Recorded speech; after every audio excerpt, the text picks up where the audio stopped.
Hello दोस्तों, good evening, नमस्कार। मैं बीके पाठक स्वागत करता हूं आप सभी का। हम पढ़ रहे हैं बायोलॉजी में जो हमारा टॉपिक चल रहा है that is respiratory system. Start जब हमने हमारे सिलेबस को किया तो हम लोगों ने ह्यूमन फिजियोलॉजी, हम लोगों ने मानव कार्यकी के बारे में जानकारी स्टार्ट की, जिसमें हम लोग अलग अलग सिस्टम्स को, अलग अलग तंत्रों को हम लोग रेगुलरली पढ़ते जा रहे हैं। और आज हमारा जो टॉपिक है वो रेस्पिरेटरी सिस्टम है, श्वसन तंत्र है। श्वसन तंत्र की एक क्लास हमारी प्रीवियस हो चुकी है।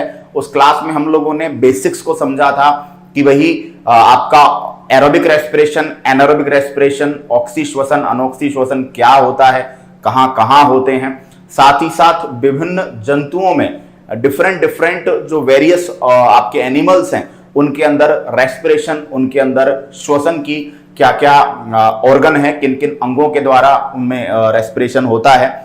साथ ही साथ मानव का जो श्वसन तंत्र है, मानव का जो रेस्पिरेटरी सिस्टम है, जो कि स्टार्ट हो रहा है आपके बाह्य नासा छिद्रों से, जो आपके नोस्ट्रिल से स्टार्ट होता है और आपके लंग्स तक जाता है, उसके बारे में हमने बात की। आज हम बात करने वाले हैं श्वसन की क्रियाविधि, मैकेनिज्म ऑफ रेस्पिरेशन। ठीक है, तो चलिएगा। पीडीएफ की प्रॉब्लम बहुत ही जल्द आपके सॉल्व होने वाली है। कुछ ही दिनों में एप्लीकेशन का अपडेट आ रहा है, अभी सर्वर अपडेट पे चल रहा है, दैट्स वाई ये प्रॉब्लम्स थोड़ी आपको फेस करनी पड़ रही हैं, आगे फेस करनी नहीं पड़ेंगी। चलिएगा दोस्तों, हम बात करते हैं बिना किसी देरी के श्वसन की क्रियाविधि। बहुत प्यार से समझेंगे, ज्यादा कुछ नहीं है, बहुत इजीली समझ डालेंगे। श्वसन की क्रियाविधि, क्रियाविधि का मतलब आप समझ सकते हैं मैकेनिज्म, श्वसन का मैकेनिज्म, रेस्पिरेशन का मैकेनिज्म, कि भाई कैसे श्वसन हो रहा है। भाई हमने कल ही आपको बता दिया था कि भाई सांस लेना और सांस छोड़ना ही श्वसन नहीं है।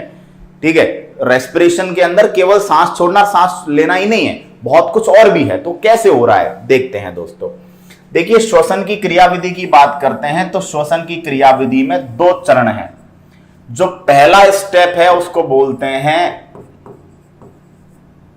बाह्य श्वसन, क्लियर। और जो दूसरा स्टेप है उसको बोला जाता है आंतरिक श्वसन। बाह्य श्वसन, आंतरिक श्वसन। बाह्य श्वसन को बोला जाता है एक्सपायरेशन, एक्सप्रेशन, और आंतरिक श्वसन को बोला जाता है इंस्पिरेशन। क्लियर है ना। या फिर इसके लिए और प्रॉपर में वर्ड अगर नाम दूं तो इसके लिए एक्सटर्नल, देखिएगा, इसके लिए एक्सटर्नल रेस्पिरेशन, एक्सटर्नल का मतलब बाहरी, और इसके लिए आप दे देंगे, इसके लिए आप दे देंगे इंटरनल रेस्पिरेशन। ठीक है, इनके एक एक नाम और हैं, वो अभी मैं समझाने वाला हूं। Internal respiration. अब देखिए, कुछ बच्चे क्या है, यहीं से इमेज बना लेंगे कि सर बाह्य श्वसन का मतलब होता होगा सांस को छोड़ना और आंतरिक श्वसन का मतलब होता होगा सांस लेना, लेकिन नहीं। बाह्य श्वसन को फुफ्फुसीय श्वसन भी कहते हैं। फुफ्फुसीय श्वसन, फुफ्फुसीय श्वसन का मतलब है ये किस किस के बीच होता है दोस्तों, ये वातावरण और फेफड़ों के बीच होता है, वातावरण व लंग्स के बीच। यानी ये वो श्वसन है जो किस किस के बीच हो रहा है, वातावरण और आपके फेफड़ों के बीच हो रहा है। और ये जो श्वसन है इसको कोशिकीय श्वसन कह रहे हैं। क्यों? क्योंकि दोस्तों आपको पहले भी कहा है कि एनर्जी कहां पर बनती है दोस्तों, एनर्जी तो माइटोकॉन्ड्रिया में बनती है। माइटोकॉन्ड्रिया कहां होता है, कोशिका के अंदर, इसीलिए इसको दोस्तों सेलुलर रेस्पिरेशन कहा जाता है। क्या बोलते हैं, सेलुलर रेस्पिरेशन। ठीक है, अब समझते हैं दोस्तों वातावरण और फेफड़ों के बीच में क्या होता है। वातावरण और फेफड़ों के बीच में होती है ब्रीदिंग। ब्रीदिंग जनरली वो प्रक्रिया है जिसको आप सांस लेना और श्वास छोड़ना बोलते हैं, इसको श्वासोच्छ्वास,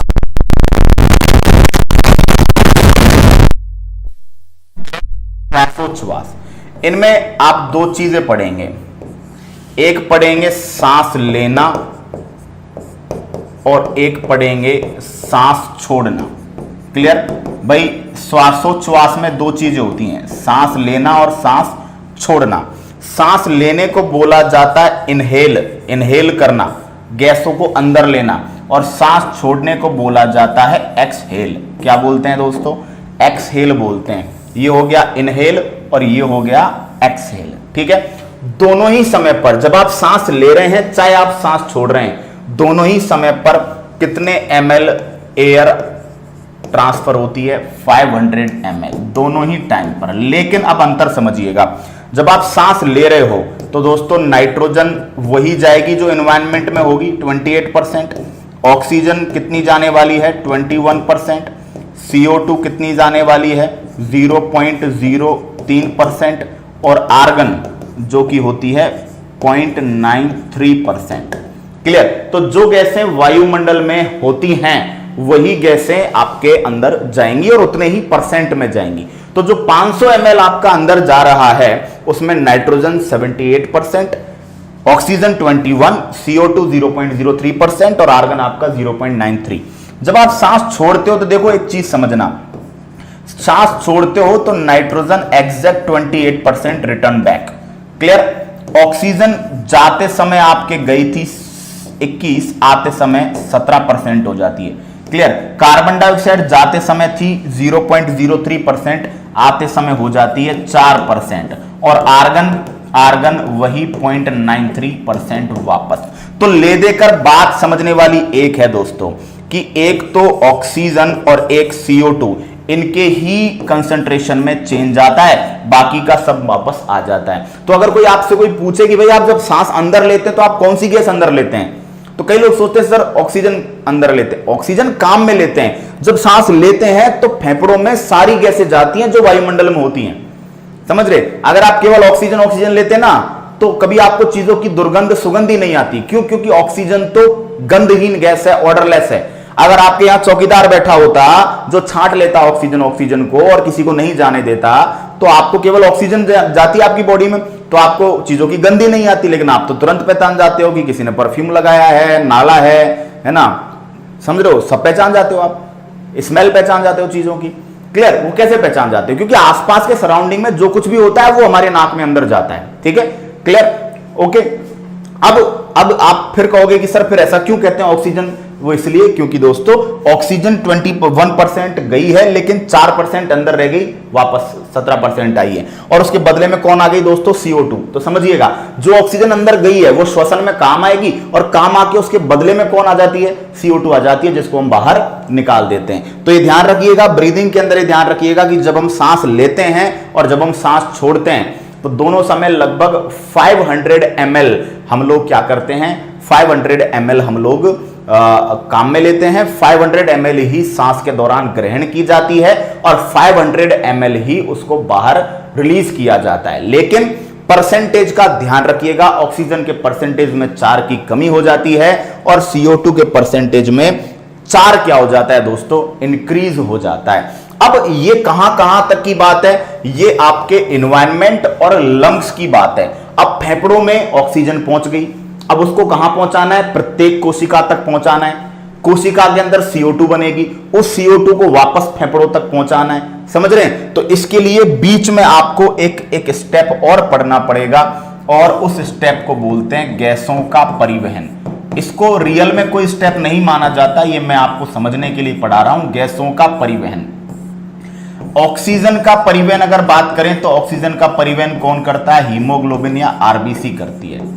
क्या याद रखेंगे आप सब जानते हैं अच्छे से कि दोस्तों ऑक्सीजन का परिवहन कौन करता है? ऑक्सीजन का परिवहन आपके हीमोग्लोबिन या कौन करता है? RBC करती है। आपको RBC में भी पढ़ाया था मैंने कि भैया RBC का कार्य ऑक्सीजन का क्या करना है? ऑक्सीजन का परिवहन करना है। ठीक है? तो ऑक्सीजन जो आपके लंग्स में पहुंची है उसको पूरी बॉडी की प्रत्येक सेल तक पहुंचाना है, तो ब्लड के द्वारा जाएगी। ब्लड में कौन है जो ऑक्सीजन को लेकर जाएगा?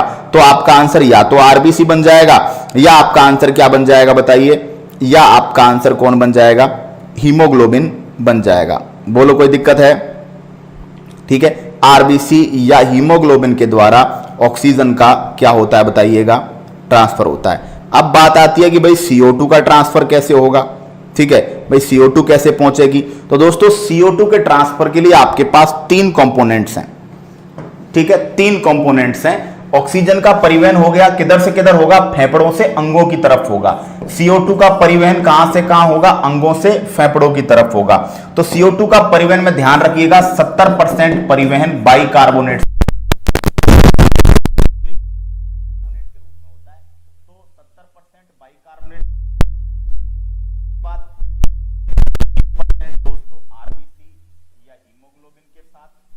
और 5 से 7% रुधिर प्लाज्मा के साथ।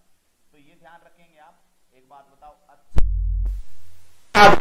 अच्छे आदमी के साथ तो आप एक आदमी भेज दो, वो शांति से चला जाएगा, लेकिन जो बुरे आदमी होते हैं ना, जो दंडी प्रकार के व्यक्ति होते हैं, उनको कभी अकेले नहीं भेजा जाता, उनके साथ 3-4 लोग भेजे जाते हैं पकड़ के लाने के लिए, है ना। तो सीधे आदमी को तो आप बोल दो भाई तेरे को उसने बुलाया है, चल, वो चल देगा। उद्दंडी आदमी होता है, वो भाग सकता है, उसको 2-3 लोग चाहिए, समझ गए। तो CO2 के परिवहन के लिए 70% कार्य बाइकार्बोनेट करता है, 23 से 25% कार्य आरबीसी या हीमोग्लोबिन करता है, और 5 से 7% वर्क कौन करता है दोस्तों? प्लाज्मा करती है। क्लियर? अब फेफड़ों में ऑक्सीजन आई, ऑक्सीजन को हीमोग्लोबिन ने उठाया और कहां पहुंचा दिया? कोशिका के अंदर। वहां कोशिका में वो माइटोकॉन्ड्रिया में जाएगी, बदले में CO2 बनेगी। उस CO2 को ये तीनों क्या करेंगे? ये तीनों फेफड़ों के पास पहुंचा देंगे, फेफड़ों से सांस छोड़ेंगे और बाहर निकाल देंगे, ठीक है। तो कोशिकीय श्वसन कोशिका के अंदर होता है। यहां पर आप 2 चरण पढ़ोगे। पहला चरण है ग्लाइकोलाइसिस। पहले चरण का नाम क्या है दोस्तों? ग्लाइकोलाइसिस चक्र। याद रखिएगा, कोशिकीय श्वसन के 2 पद हैं, पहला है ग्लाइकोलाइसिस चक्र और दूसरा है क्रेब्स चक्र। हम इन दोनों को अच्छे से आज की क्लास में समझने वाले हैं। ग्लाइकोलाइसिस चक्र और क्रेब्स चक्र क्या होते हैं, कहां होते हैं और इनके दौरान क्या क्या होता है, ये हम बात करने वाले हैं। तो फर्स्ट ऑफ ऑल आप स्क्रीनशॉट लेंगे, उसके बाद हम लोग श्वसन की क्रियाविधि पर आगे बढ़ने वाले हैं, ठीक है। चलिएगा,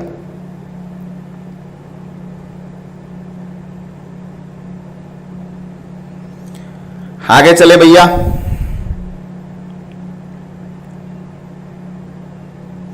अब दोस्तों समझिएगा, यहां तक की बात उम्मीद करता हूं समझ में आ गई होगी। एक बार फिर समझा देता हूं। श्वसन के 2 प्रक्रम है। बाह्य श्वसन वातावरण फेफड़ों के बीच हो रहा है, आंतरिक श्वसन कोशिका के अंदर हो रहा है। वातावरण और फेफड़ों के बीच में क्या होता है? गैसों का आदान प्रदान, इसको बोलते हैं ब्रीदिंग, श्वासोच्छ्वास। इसमें इनहेल सांस लेना, एक्सहेल सांस छोड़ना। सांस लेते और छोड़ते समय 500 ml वायु दोनों तरफ काम में ली जाती है, बट जाते समय परसेंटेज वो होता है जो एनवायरनमेंट में है, लेकिन आते समय ऑक्सीजन 4% कम हो जाती है, CO2 4% बढ़ जाती है। ऑक्सीजन को कोशिका के प्रत्येक अंगों तक, बॉडी की प्रत्येक कोशिका तक हीमोग्लोबिन या आरबीसी पहुंचाती है, जबकि CO2 को अंगों से वापस फेफड़ों की ओर 70% परिवहन बाइकार्बोनेट के रूप में, 23 से 25% आरबीसी या हीमोग्लोबिन की फॉर्म में, और 5 to 7% आपके प्लाज्मा की फॉर्म में। क्लियर? जैसे ही ऑक्सीजन जो है वो पहुंच जाएगी आपके कोशिका के अंदर, तो यहां पे 2 चक्र होंगे, एक ग्लाइकोलाइसिस चक्र, दूसरा आपका क्रेब्स चक्र, ठीक है। यहां तक बात समझ में आई? चलिए दोस्तों स्क्रीनशॉट लीजिएगा। अब मैं आपको ये दोनों चक्र पढ़ाने से पहले एक बार श्वसन की क्रियाविधि का जो समीकरण है वो समझा देता हूं। श्वसन में क्या होता है? ग्लूकोज का ऑक्सीकरण होता है। पाचन की क्रिया के द्वारा हम जो जटिल भोज्य पदार्थों को सरल भोज्य पदार्थों में कन्वर्ट करते हैं, तो सबसे सरल क्या है बताइए? ग्लूकोज। ग्लूकोज क्या है? सिंपलेस्ट फूड मटेरियल, सबसे सरलतम खाद्य पदार्थ, सिंपलेस्ट फूड मटेरियल। या ग्लूकोज के बारे में एक नाम और देता हूं आपको, कोशिका का ईंधन, फ्यूल ऑफ सेल। ईंधन वो पदार्थ है जिसको जलाने पर ऊष्मा प्राप्त होती है, तो कोशिका का ईंधन दोस्तों आपके क्या है? ग्लूकोज है।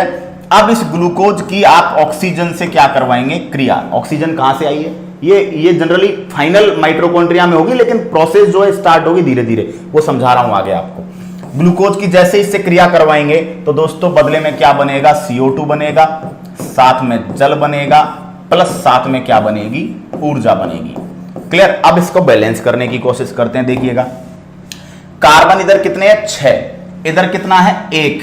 बताओ, अब 1 के नीचे तो कुछ लगा नहीं सकते क्योंकि CO2 फिर चेंज हो जाएगी, तो अपने को क्या करना है? 6 चाहिए, तो आगे क्या लगा देंगे? 6 लगा देंगे। इधर भी 6 कार्बन, इधर भी 6 कार्बन, बैलेंस। हाइड्रोजन हो गए 12, इधर हाइड्रोजन 2 हैं, 12 करने के लिए 6 से मल्टीप्लाई कर देंगे, ठीक है। अभी ऑक्सीजन 6 और 2 8 रह गए, इधर हो गए 6 दूना 12 और 6 18, क्लियर। अब उधर हो गए 18, इधर रह गए 8, इन 6 को तो छेड़ नहीं सकते, तो इसके आगे 6 लगा दीजिए, 6 दूना 12 और 6 18।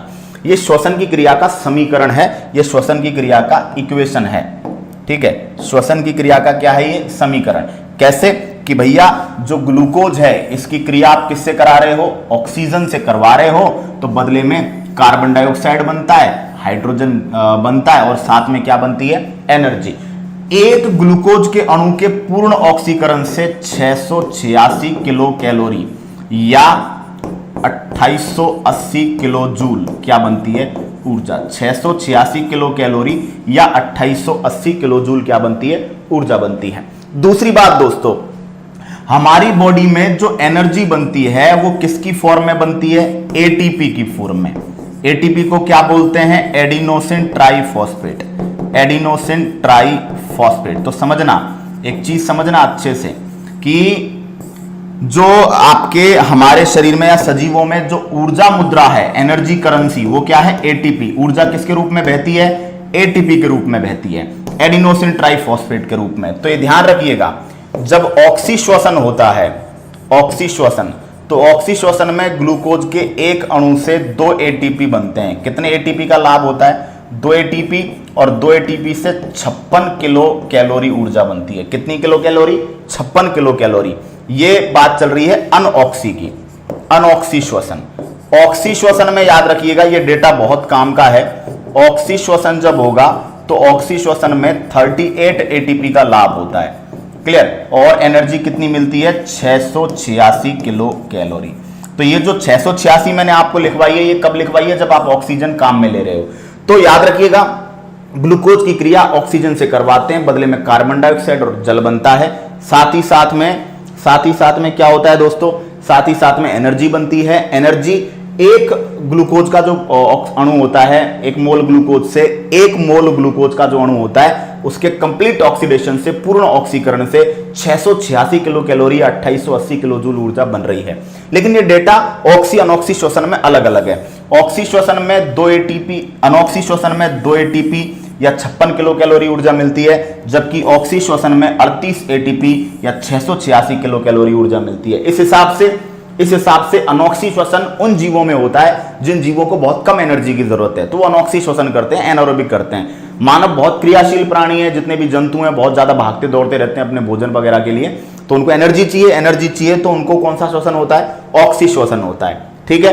एटीपी कहां बनेगी, एटीपी दोस्तों माइटोकॉन्ड्रिया में बनेगी। कहां बनेगी, एटीपी माइटोकॉन्ड्रिया में बनेगी, ठीक है। अब श्वसन की क्रिया के बारे में बात कर रहे हैं दोस्तों। श्वसन की अगर बात करता हूं तो दोस्तों श्वसन एक प्रकार की कैसी अभिक्रिया है, दहन है। ऑक्सीजन की उपस्थिति में ग्लूकोज को जला रहे हैं, तो श्वसन एक प्रकार की कॉम्ब्यूशन रिएक्शन है, दहन है।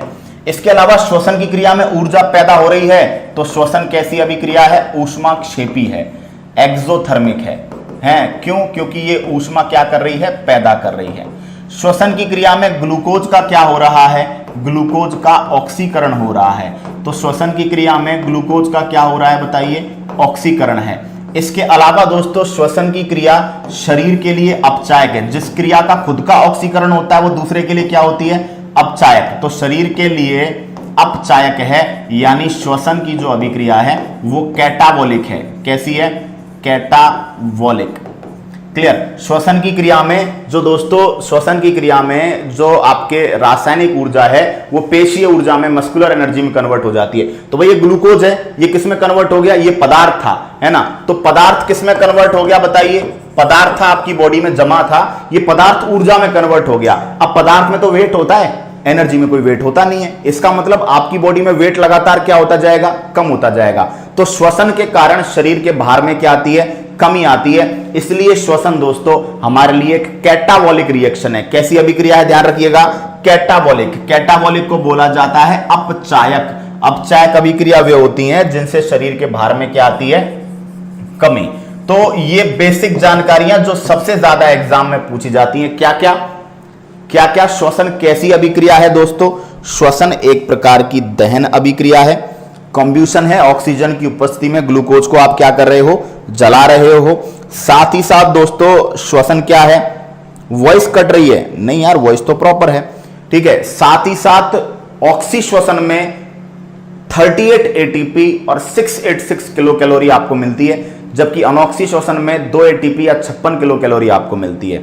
क्लियर। श्वसन की क्रिया का समीकरण आप याद रखिएगा, श्वसन एक प्रकार की दहन अभिक्रिया है, कम्ब्यूशन है, साथ ही साथ एक्सोथर्मिक है क्योंकि हीट पैदा हो रही है, श्वसन में ग्लूकोज का ऑक्सीडेशन हो रहा है, और श्वसन क्रिया बॉडी के लिए कैटाबॉलिक है क्योंकि श्वसन की क्रिया में क्या होता है बताइएगा, श्वसन की क्रिया में आपके भार में कमी आती है, आपका बॉडी वेट डिक्रीज होता है। ठीक है, क्लियर। अब देखिएगा क्या होगा, ठीक है। तो ये मैंने आपको जानकारी समझा दी है कि भाई कैसे श्वसन हो रहा है। तो अब मैं बात करूंगा आपसे कोशिकीय श्वसन की, सेलुलर रेस्पिरेशन जो कोशिका के अंदर होगा, कोशिकीय श्वसन। तो दोस्तों कोशिकीय श्वसन के 2 चक्र हैं। पहला क्या, ग्लाइकोलाइसिस। दोस्तों ग्लाइकोलाइसिस चक्र में होगा क्या, देखिए ग्लाइकोलाइसिस चक्र कहां संपन्न होता है, यह आपके साइटोप्लाज्म यानी कि कोशिका द्रव्य में संपन्न होता है, माइटोकॉन्ड्रिया तक नहीं पहुंचे अभी, साइटोप्लाज्म या कहां संपन्न होता है, कोशिका द्रव्य में संपन्न होता है। और दोस्तों इस चक्र को ईएमपी साइकिल भी कहते हैं। ईएमपी साइकिल क्यों कहते हैं, क्योंकि 3 वैज्ञानिक थे, एम्बडेन, मेयरहाफ और पियर्सन। इन्होंने इसके ऊपर काफी काम किया था। तो एम्बडेन, मेयरहाफ और पियर्सन ने इसका एक्सप्लेनेशन दिया, दैट्स वाई इसको ईएमपी साइकिल कहते हैं। दोस्तों ये चक्र अनॉक्सी है, मतलब ग्लाइकोलाइसिस की क्रिया में भी आप ऑक्सीजन काम में नहीं ले रहे हैं। क्लियर। तो जैसे ही ऑक्सीजन पहुंचेगी सेल में, ग्लाइकोलाइसिस स्टार्ट हो जाएगा। स्टार्ट क्यों हो रहा है कि भाई ऑक्सीजन को काम में लेंगे, आगे चल के लेंगे, देखिए लेंगे, है ना। इस क्रिया में क्या होगा, जो ग्लूकोज है, ग्लूकोज का फॉर्मूला क्या होता है, C6H12O6। ग्लूकोज किस में टूट जाता है, 2 अणु पायरुविक एसिड में टूट जाता है। किस में टूट जाता है, पायरुविक एसिड में। अच्छा 2 अणु बनेंगे, इसमें 6 कार्बन थे, ये 2 अणु बन गए, तो इसके अंदर कितने कार्बन होंगे, 3 कार्बन। पायरुविक अम्ल के अंदर कितने कार्बन होंगे, 3 कार्बन। तो याद रखिएगा ग्लूकोज का एक अणु जो है वो किस में टूट जाता है, पायरुविक अम्ल में टूट जाता है। इस क्रिया में दोस्तों समझिएगा, इस क्रिया में टोटल 4 एटीपी बनते हैं, 4 एटीपी बनते हैं, 2 एटीपी खर्च हो जाते हैं। तो लाभ कितने का हुआ, लाभ हुआ 2 एटीपी का। तो 2 एटीपी जो मिल रही है वो यहीं से मिल रही है। ठीक है, क्लियर। तो समझिएगा दोस्तों, आपसे क्वेश्चन क्या करेगा कि श्वसन की क्रिया का वह पद जो कोशिकीय श्वसन में आता है लेकिन अनॉक्सी है, तो उसका नाम क्या है, ग्लाइकोलाइसिस। ग्लाइकोलाइसिस में ग्लूकोज का अपघटन हो जाता है और क्या बन जाते हैं दोस्तों, पायरुविक अम्ल के 2 अणु बन जाते हैं। आपसे पूछे ग्लाइकोलाइसिस की क्रिया का अंतिम उत्पाद क्या है, तो आप कहेंगे sir pyruvic acid. Pyruvic acid में कितने कार्बन होते हैं सर, 3 कार्बन होते हैं। और इस क्रिया में आपको कितने एटीपी का लाभ हो रहा है, 2 एटीपी का लाभ हो रहा है। मोस्ट इंपोर्टेंट चीज ग्लाइकोलाइसिस के बारे में यह है कि ये यूनिवर्सल है। यूनिवर्सल समझ रहे हैं, ये दोस्तों ये वो चरण है जो सभी जीवों में पाया जाता है। सभी जीवों का मतलब है चाहे आप ऑक्सी श्वसन करें चाहे आप अनॉक्सी श्वसन करें, ग्लाइकोलाइसिस वो चक्र है जो सभी जीवों में कॉमनली पाया जाता है। भाई नाक और फेफड़े सब में हो जरूरी नहीं है, जैसा कि मैंने आपको पढ़ाया अलग अलग जंतुओं में अलग अलग ऑर्गन है। पेड़ों के अंदर तो ना नाक है ना फेफड़े, कुछ भी नहीं है। क्लियर। तो श्वसन तो उनमें भी हो रहा है। तो श्वसन ऑक्सी हो रहा हो अनॉक्सी हो रहा हो, सबके अंदर ग्लाइकोलाइसिस एक ऐसा स्टेप है जो पाया ही जाता है। ग्लाइकोलाइसिस की क्रिया में जो ग्लूकोज होता है प्लांट के पास स्टोर, उस ग्लूकोज को पायरुविक एसिड में तोड़ दिया जाता है। अब ये पायरुविक एसिड के आगे तय किया जाता है कि श्वसन ऑक्सी होगा कि अनॉक्सी होगा। कैसे, इसके 2-3 फ्यूचर हैं। क्या, एक तो ऑक्सीजन के एब्सेंस में, ऑक्सीजन की अनुपस्थिति में ये पायरुविक अम्ल क्या बना सकता है, लैक्टिक अम्ल बना सकता है। तो जो लैक्टिक अम्ल आप किण्वन में बनाते हो, फर्मेंटेशन में बनाते हो, किण्वन में आपकी जो मांसपेशियां हैं उनमें जब लैक्टिक अम्ल बनता है तो इसी प्रक्रिया के द्वारा बनता है। ठीक है। तो एक तो यह है कि पायरुविक अम्ल ऑक्सीजन की अनुपस्थिति में क्या बना सकता है, लैक्टिक अम्ल बना सकता है, जैसा कि आप दूध से दही के समय बनाते हैं। दूसरा, पायरुविक अम्ल ऑक्सीजन के अनुपस्थिति में क्या बना सकता है, एल्कोहल बना सकता है। एल्कोहल भी आप किस में बनाते हो, शराब बनाते हो, शराब का मतलब C2H5OH आप बनाते हो, एथेनॉल बनाते हो। ये भी श्वसन के द्वारा, ये अनॉक्सी है, ऑक्सीजन काम में नहीं ले रहे हो आप, ये अनॉक्सी है। क्लियर। तीसरा क्या है, आप ऑक्सीजन की उपस्थिति में क्या बना सकते हो, CO2 और जल। तो मैंने आपको पढ़ाया था ना, अभी मैंने आपको पढ़ाया था कि भाई हमारे अंदर, मानव के अंदर श्वसन का समीकरण क्या है कि जो ग्लूकोज है वो फाइनली किस में टूट जाता है, CO2 और जल में। तो ये प्रक्रिया ऑक्सी है। तो ये किन में होती है, उन जंतुओं में जिनमें ऑक्सी श्वसन पाया जाता है। जिनमें अनॉक्सी पाया जाता है उनमें लैक्टिक अम्ल भी बन सकता है और उनके अंदर एथेनॉल भी बन सकता है। लेकिन जिनमें ऑक्सी श्वसन पाया जाता है उनके अंदर क्या बनेगा, CO2 और जल बनेगा, साथ में क्या बनेगी, एनर्जी बनेगी। क्लियर। अनॉक्सी श्वसन करने वाले जीवों में केवल ये 2 ATP रह जाते हैं, यहां पे एनर्जी नहीं बनती, यहां पे कोई भी एनर्जी दोनों के अंदर नहीं बनेगी। तो अनॉक्सी श्वसन करने वाले जीवों में तो ग्लाइकोलाइसिस में 2 ATP बने हैं, वही बने रह जाते हैं, बस इनमें टोटल इतनी एनर्जी बनती है। लेकिन यहां ऑक्सी श्वसन जब हो रहा है तो ये जो चक्र है इसको क्रेब्स चक्र कहते हैं। क्या बोलते हैं, क्रेब्स चक्र। और क्रेब्स चक्र में कितने ATP बनते हैं दोस्तों, 36 ATP का लाभ होता है। और ये चक्र कहां संपन्न होता है, माइटोकॉन्ड्रिया में संपन्न होता है। कहां संपन्न होता है दोस्तों, माइटोकॉन्ड्रिया में संपन्न होता है। और ये चक्र ऑक्सी चक्र है क्योंकि आप ऑक्सीजन को क्या कर रहे हो, यहां पर काम में ले रहे हो। ठीक है, समझे इस बात को, तो दोबारा समझ लीजिए। ऑक्सीजन जैसे ही सेल में एंटर करेगी सबसे पहले श्वसन की तैयारी हो जाएगी। ठीक है, ऑक्सीजन अगर एंटर नहीं भी करेगी तो भी ग्लाइकोलाइसिस तो होगा। ग्लाइकोलाइसिस में ग्लूकोज हर कोशिका के पास होता है, वो ग्लूकोज किस में टूट जाएगा, पायरुविक एसिड के 2 अणुओं में। ग्लूकोज में 6 कार्बन होते हैं तो इसके अंदर 3-3 कार्बन हो जाएंगे। यहां 2 ATP का लाभ ये हर कोशिका को होता है, चाहे वो ऑक्सी शोषण कर रही है चाहे वो अनऑक्सी शोषण कर रही है। अब इसके बाद देखा जाता है कि ऑक्सीजन है या नहीं। ऑक्सीजन नहीं है तो क्या बन सकता है, लैक्टिक एसिड बन सकता है। ये फर्मेंटेशन में होता है, आपकी मसल्स में होता है, दूध से दही बनता है तब बनाते हैं। अगर ऑक्सीजन नहीं है तो हो सकता है एल्कोहल बन जाए। तो शराब का निर्माण भी अनऑक्सी शोषण के द्वारा होता है। अगर ऑक्सीजन मिल रही है, ऑक्सी जीव है, तो दोस्तों वो क्या करेगा, CO2 और जल बना लेगा, साथ में क्या बना लेगा, एनर्जी। और दोस्तों ये प्रक्रिया ऑक्सी हो गई, माइटोकॉन्ड्रिया में हो गई, क्रेब्स चक्र हम इसे कह रहे हैं। और दोस्तों 36 ATP के अणुओं का यहां पर क्या होता है दोस्तों, लाभ होता है। तो जो अनॉक्सी शोषण करेंगे उनमें तो केवल 2 ATP पे बात खत्म हो गई, क्योंकि यहां और यहां एनर्जी नहीं बन रही है। लेकिन जो ऑक्सी श्वसन करेंगे उनमें 36 यहां और 2 यहां, 38 ATP का जो हिसाब दिया था वो आपको ऐसे ही दिया था। तो ग्लाइकोलाइसिस की क्रिया कोशिका द्रव्य में संपन्न होती है, जहां ग्लूकोज 2 अणु पायरुविक अम्ल में टूट जाता है और ये पायरुविक अम्ल बाद में कार्बन डाइऑक्साइड और जल में टूट जाता है। कहां पर, माइटोकॉन्ड्रिया में जाकर। जब कौन सा चक्र होता है, क्रेब्स चक्र आपका संपन्न होता है। ठीक है, तो ये श्वसन की पूरी क्रियाविधि है जहां पर आपके एनर्जी का निर्माण हो जाता है, जहां पे आपके एनर्जी बन जाती है। That is very very important. ठीक है बच्चों, समझ में आ गई ये बात। यहां तक किसी भी प्रकार की कोई समस्या आपको रही हो, उम्मीद करता हूं नहीं होगी। ठीक है,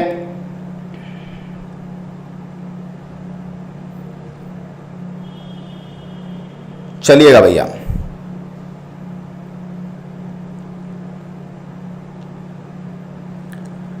ओके, चलेंगे आगे। तो ग्लाइकोलाइसिस की क्रिया सभी श्वसन करने वाले जीवों में होती है, यह ध्यान रखेंगे आप।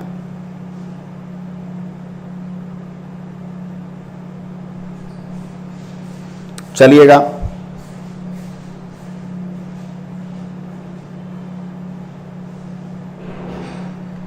अब आगे बात करते हैं। ठीक है, चलिए। तो ये था श्वसन का पूरा प्रक्रम कि कैसे आपके रेस्पिरेशन हो रहा है। ठीक है, अब हम बात करते हैं कि 1 मिनट में सामान्य वयस्क व्यक्ति, 1 मिनट में जो वयस्क व्यक्ति है उसमें अकॉर्डिंग टू NCERT 12 से 16 बार श्वसन होता है। 1 मिनट में 12 से 16 बार क्या होता है, श्वसन होता है वयस्क व्यक्ति में।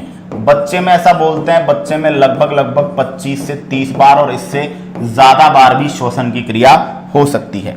ठीक है, सांस लेना और सांस छोड़ने की बात चली जा रही है। दोस्तों फेफड़ों में वायु का आयतन मापने वाला यंत्र, फेफड़ों में वायु का आयतन जो यंत्र मापता है, फेफड़ों में वायु का आयतन मापने वाला, भाई फेफड़ों में कितनी वायु है उसको मापने वाला जो यंत्र है उसका नाम है दोस्तों स्पायरोमीटर। फेफड़ों में वायु का आयतन मापने वाला यंत्र क्या कहलाता है, उसको हम स्पायरोमीटर कहते हैं। क्या बोलते हैं भाई, स्पायरोमीटर। ठीक है, फेफड़ों में जो एयर की वॉल्यूम को क्या करता है, मेजर करता है, उसको क्या बोलते हैं दोस्तों, उसको स्पायरोमीटर कहा जाता है। ठीक है, अब कुछ टर्म्स हैं, जैसे टीवी को बोलते हैं टाइडल वॉल्यूम, टीवी को बोलते हैं टाइडल वॉल्यूम, टाइडल वॉल्यूम को बोला जाता है ज्वारीय आयतन। ज्वारीय आयतन क्या होता है दोस्तों, ज्वारीय आयतन होता है प्रति श्वास त्यागी या ग्रहण की गई वायु का आयतन, प्रति श्वास त्यागी या ग्रहण की गई वायु का आयतन।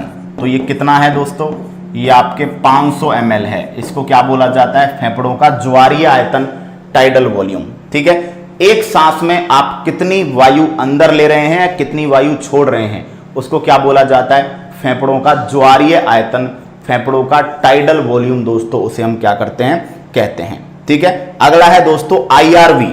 आईआरवी को बोला जाता है इंस्पायरेटरी रिजर्व वॉल्यूम, अंतः श्वसन सुरक्षित आयतन। ठीक है, तो वायु की वह अतिरिक्त मात्रा जो व्यक्ति बलपूर्वक सांस लेकर ग्रहण कर सकता है। ठीक है, आईआरवी, इंस्पायरेटरी रिजर्व वॉल्यूम। ये एनसीईआरटी 12th 11th क्लास की कुछ टर्म्स हैं, इनको बोला जाता है अंतः श्वसन सुरक्षित आयतन, अंतः श्वसन सुरक्षित आयतन।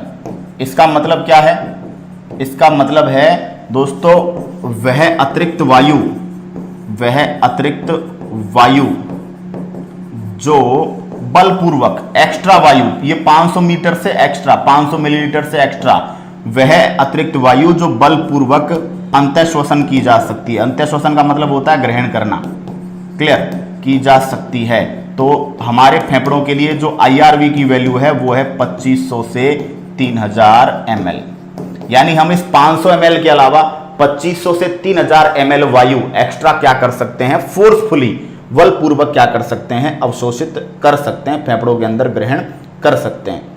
ठीक है, इसी तरह दोस्तों ईआरवी, ईआरवी में क्या हो जाएगा, एक्सपिरेटरी रिजर्व वॉल्यूम, है ना। ये क्या है दोस्तों, वह अतिरिक्त वायु जो बलपूर्वक छोड़ी जा सकती है, वह अतिरिक्त वायु जो बलपूर्वक छोड़ सकते हैं, है ना, बलपूर्वक उत्सर्जित कर सकते हैं। ये कितनी होगी, 1100 से 1200 ml। सिंपल सी बात है, देखो समझो, सामान्य श्वसन में प्रति श्वास जितनी ml वायु अंदर और बाहर लेते हैं वो 500 ml है। ठीक है, इसके बाद दोस्तों आईआरवी को बोलते हैं अंतः श्वसन सुरक्षित आयतन, मतलब कि वो एक्स्ट्रा वायु, ये 500 ml से एक्स्ट्रा, फोर्सफुली का मतलब है जैसे मैं ये फोर्सफुली लिया मैंने, तो 500 ml से मैं कितनी एक्स्ट्रा ले सकता हूं, 2500 से 3000 ml एक्स्ट्रा ले सकता हूं। इसी तरह जब मैं छोड़ूंगा तो मैं फोर्सफुली कितनी छोड़ सकता हूं एक्स्ट्रा, 1100 ml से 1200 ml में एक्स्ट्रा छोड़ सकता हूं। तो इसे क्या बोलते हैं, ईआरवी, आईआरवी, ईआरवी, ध्यान रखेंगे। और लास्ट में दोस्तों अवशिष्ट आयतन, क्लियर, अवशिष्ट आयतन का मतलब है रेजिडुअल वॉल्यूम, रेजिडुअल वॉल्यूम का मतलब क्या है, अवशिष्ट आयतन। और अवशिष्ट आयतन क्या होता है, अवशिष्ट आयतन वो है जो आपने खूब फोर्सफुली सांस छोड़ दी उसके बावजूद भी फेफड़ों में बचा हुआ आयतन, बलपूर्वक सांस छोड़ने के बाद भी, बलपूर्वक सांस छोड़ने के बाद भी फेफड़ों में बचा आयतन, बलपूर्वक सांस छोड़ने के बाद भी फेफड़ों में बची वायु, यानी आपने फोर्सफुली सांस छोड़ दी उसके बावजूद भी फेफड़ों में जो वायु बच जाती है वो आपकी है 1100 से 1200 ml। इतनी वायु फेफड़ों में फिर भी बच जाती है। ठीक है, तो ये कुछ डेटा हैं जो कि ज्यादा पूछे जाते हैं एग्जाम में। हमारे फेफड़ों का टीवी मान क्या है, 500 ml। हमारे फेफड़ों के लिए आईआरवी वैल्यू क्या है, 2500 से 3000 ml। हमारे फेफड़ों के लिए ईआरवी क्या है, 1100 से 1200 ml। हमारे फेफड़ों के लिए आरवी, रेजिडुअल वॉल्यूम क्या है, तो आप कह देंगे सर ये कितना है, 1100 से 1200 ml। इनकी डेफिनेशन भी पूछी जा सकती है। समझना क्या, सामान्य श्वास में कितनी लेते हैं? 500 ml, इतनी छोड़ते हैं। इसे ज्वारीय आयतन, टाइडल वॉल्यूम कहते हैं। IRV इंस्पिरेटरी रिजर्व वॉल्यूम, मतलब सांस लेते समय रिजर्व। क्लियर? तो एक्स्ट्रा मतलब जो आप सांस लेते समय फोर्सफुली ले सकते हो वो 2500 से 3000 ml है। ERV का मतलब है एक्सपिरेटरी रिजर्व वॉल्यूम, छोड़ते समय रिजर्व आप कितना एक्स्ट्रा छोड़ सकते हैं? तो 1100 से 1200 ml। और बलपूर्वक छोड़ने के बाद भी आपके फेफड़ों में जो बच जाए उसको आप क्या बोल देंगे? उसको आप रेजिडुअल वॉल्यूम, उसको आप अवशिष्ट आयतन क्या कर देंगे दोस्तों? कह देंगे। क्लियर? कोई समस्या? चलिएगा, क्लियर? चलिए स्क्रीनशॉट लीजिए दोस्तों। अब मैं आपको एक चीज पढ़ाने वाला हूं और उस चीज को बोलते हैं दोस्तों श्वसन गुणांक। ठीक है, देखिएगा, RQ रेस्पिरेटरी कोफिशिएंट, श्वसन गुणांक। श्वसन गुणांक का मतलब क्या है? देखिए समझिएगा। श्वसन गुणांक का मतलब होता है मुक्त की गई CO2 का आयतन, मुक्त की गई CO2 का आयतन, है ना, मुक्त की गई CO2 का आयतन और ग्रहण की गई ऑक्सीजन के आयतन का अनुपात, है ना, क्या कहलाता है? श्वसन गुणांक। ग्रहण की गई O2 का आयतन, मुक्त की गई CO2 का आयतन और ग्रहण की गई O2 के आयतन का अनुपात क्या कहलाता है? श्वसन गुणांक। और इसके मापन के लिए एक साइंटिस्ट था जिसने एक यंत्र बनाया था, गैनोंग रेस्पिरोमीटर, गैनोंग श्वसन मापी, गैनोंग्स रेस्पिरोमीटर, गैनोंग्स रेस्पायरोमीटर। ठीक है, ये यंत्र बनाया था। अब जैसे समझिएगा दोस्तों, जैसे आप कार्बोहाइड्रेट है ग्लूकोज, अब ग्लूकोज का आप क्या कर रहे हो? ऑक्सीकरण कर रहे हो। तो ग्लूकोज के लिए 6 ऑक्सीजन की जरूरत पड़ रही थी, 6 CO2 की जरूरत पड़ रही थी, प्लस 6 अणु जल के बन रहे थे, साथ में एनर्जी बन रही थी।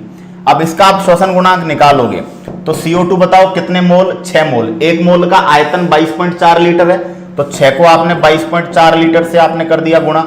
इसी तरह 6 मोल ऑक्सीजन, उसका भी 22.4 लीटर एक मोल का है। अरे किसी भी गैस के एक मोल का आयतन 22.4 लीटर होता है, तो मोल को तो आपको लिखने की जरूरत ही नहीं है, और ये दोनों बराबर हैं, तो इसका मतलब श्वसन गुणांक की वैल्यू क्या गई? 1। किसके लिए? ये कार्बोहाइड्रेट के लिए। तो ध्यान रखिएगा, कार्बोहाइड्रेट का श्वसन गुणांक क्या होता है? 1 होता है।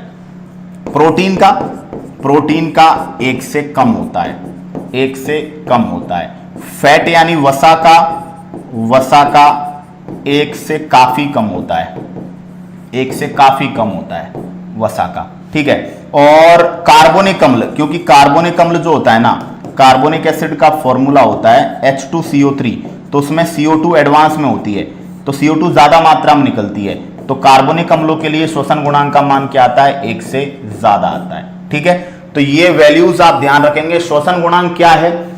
Volume of released CO2 upon volume of absorbed O2।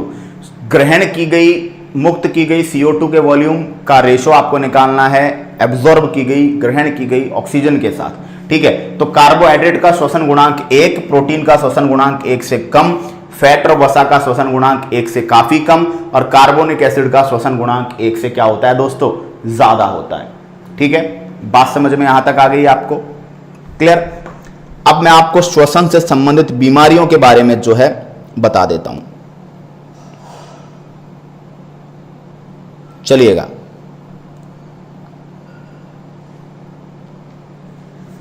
है ना, श्वसन से संबंधित बीमारियां।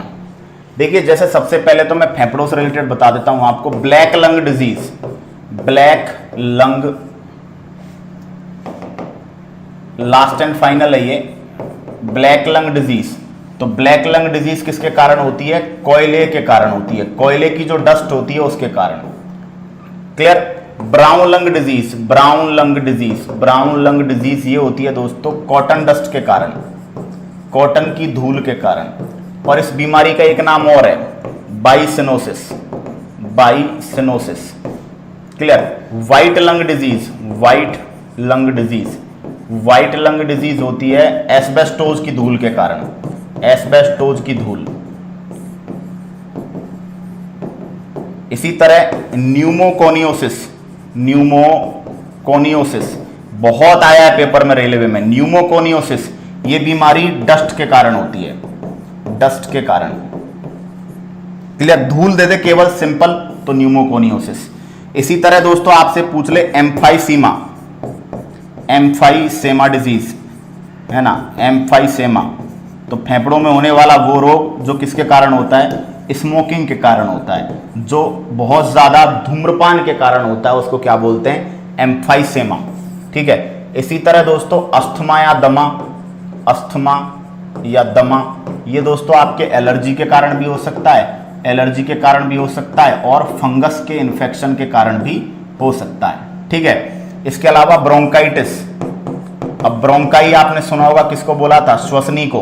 तो ब्रोंकाइटिस में क्या होता है, आपके श्वसनी में जलन होती है। ब्रोंकाइटिस में जो आपके श्वसनी, उसमें क्या हो जाती है, जलन। टीबी में बताइए कौन सा हिस्सा प्रभावित होता है, फेफड़े प्रभावित होते हैं, और टीबी किसके कारण होती है, बैक्टीरिया के कारण होती है। इसी तरह न्यूमोनिया में भी फेफड़े प्रभावित होते हैं, और न्यूमोनिया किसके कारण होता है, बैक्टीरिया के कारण होता है। अगला जो टॉपिक आपका आ रहा है वो ह्यूमन डिजीज ही आएगा, तो हम उसमें टीबी का कौन सा बैक्टीरिया है, न्यूमोनिया का कौन सा बैक्टीरिया है, सब फोड़ डालेंगे, सारा फोड़ देंगे। ठीक है, क्लियर। तो ये कुछ फेमस बीमारियां हैं। ब्लैक लंग कोयले की धूल के कारण, ब्राउन लंग आपके कपास की, कॉटन की धूल के कारण, व्हाइट लंग डिजीज एस्बेस्टोस की धूल के कारण, न्यूमोकोनियोसिस डस्ट के कारण, डस्ट का मतलब धूल, एम्फाइसीमा स्मोकिंग के कारण, बहुत ज्यादा एक्सेसिव स्मोकिंग के कारण, अस्थमा या दमा एलर्जी या फंगस के कारण होगा। ब्रोंकाइटिस दोस्तों आपके श्वसनी जो है, आपके जो ब्रोंकाइज हैं उनमें क्या होने लग जाएगी, सूजन, स्वेलिंग, इन्फ्लेमेशन, जलन वगैरह। टीबी आपके फेफड़ों में हो रहा है, किसके कारण, माइक्रोबैक्टीरियम ट्यूबरकुलोसिस बैक्टीरिया के कारण, और निमोनिया आपके डिप्लोकोकस न्यूमोनी नाम का जो बैक्टीरिया है उसके कारण होता है। ठीक है।